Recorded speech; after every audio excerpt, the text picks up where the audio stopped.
Assalamualaikum warahmatullahi wabarakatuh. Adik-adik, hari ini kita akan belajar tentang pengertian azan. Jika kalian suka dengan video ini, jangan lupa like, komen, dan juga subscribe ya. Terima kasih. Pengertian azan. Azan merupakan panggilan bagi kaum muslimin untuk menunaikan sholat fardu. Azan pertanda bahwa waktu sholat sudah tiba.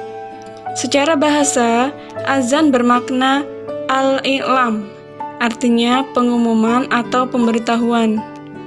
Menurut istilah, azan adalah pemberitahuan bahwa waktu sholat telah tiba. Azan dikumandangkan dengan lafal dan cara tertentu. Bahasa yang digunakan dalam lafal azan adalah bahasa Arab. Orang yang mengumandangkan azan disebut muazin.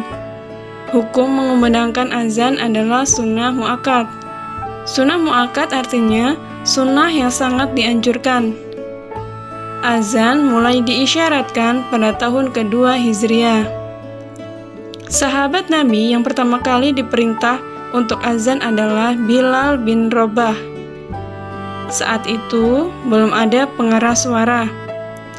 Bilal bin Rabah harus naik ke tempat yang tinggi, kemudian mengumandangkan azan dengan keras agar didengar semua orang.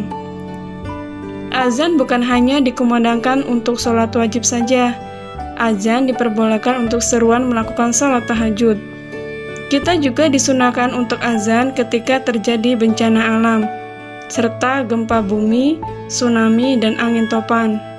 Bahkan ketika bayi lahir, sunnah dikumandangkan azan. Begitu pula ketika orang dimasukkan ke dalam kubur.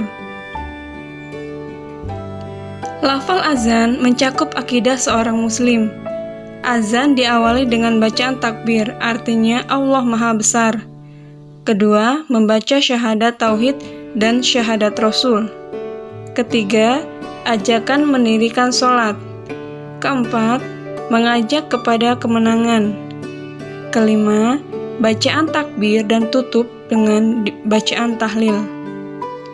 Artinya tidak ada Tuhan yang maha besar selain Allah Subhanahu wa Ta'ala. Ketika mendengar suara azan, yang harus kita lakukan adalah 1. Mendengarkan azan dengan seksama yang disebut dengan mustami. 2. Menjawab bacaan azan dengan pelan. 3. Berdoa ketika azan selesai dikumandangkan. 4. Segera berwudu kemudian berangkat ke masjid. Syarat dan tata cara azan. 1. Syarat dikumandangkannya azan. Azan tidak boleh dilakukan secara sembarangan. Seorang muazin harus tahu syarat sah azan dan iqamah.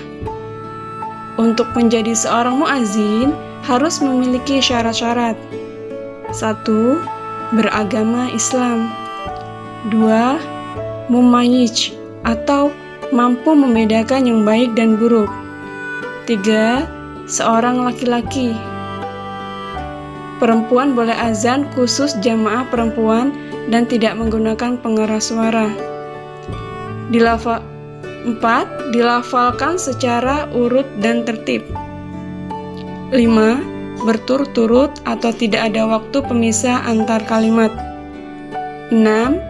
Dengan suara yang keras. 7. Masuk waktu sholat. 2. Tata cara melakukan azan. Secara umum, berikut adalah tata cara mengumandangkan azan. 1. Telah masuk waktu sholat. 2. Suci dari hadas kecil dan besar. 3. Berdiri menghadap kiblat. 4. Menutup aurat. 5. Menutup telinga dengan telapak tangan. 6. Azan dikumandangkan dengan suara keras dan irama yang indah. 7. Azan dengan bahasa Arab sesuai dengan lafal yang benar, jelas, dan tertib, sesuai urutan. 8. Diucapkan secara bersambung, tidak boleh disela dengan perkataan lain. 9. Setelah selesai diakhiri dengan doa. Bacaan azan. Allahu Akbar, Allahu Akbar. Asyhadu an la ilaha illallah. Asyhadu anna Muhammadar Rasulullah. Hayya 'alas shalah. Hayya 'alal falah. Allahu Akbar, Allahu Akbar. La ilaha illallah. Khusus pada waktu sholat subuh, setelah bacaan Hayya 'alal falah ditambah bacaan As-sholatu khairum minan naum sebanyak 2 kali. Doa setelah azan. Setelah mendengarkan azan, kita disunahkan untuk berdoa. Bismillahirrahmanirrahim. Allahumma rabba hadhihi da'wati tammati wassalatil qa'imah ati sayyidina Muhammadal wasilata wal fadilata wasyarafa wad darajatal aliyatar rafi'ata wab'athu maqamam mahmudal ladzi wa'adtahu innaka la tukhliful mi'ad. Artinya, ya Allah, Tuhan yang memiliki seruan yang sempurna dan salat yang ditegakkan, berilah kepada Nabi Muhammad SAW jalan dan keutamaan dan kemuliaan serta derajat yang tinggi, dan angkatlah beliau pada tempat yang terpuji sebagaimana telah Engkau janjikan. Sesungguhnya Engkau tidak pernah menyalahi janji. Fadilah mengumandangkan azan. Berikut adalah fadilah mengumandangkan azan. 1. Mendapat pahala dari Allah Subhanahu wa Ta'ala.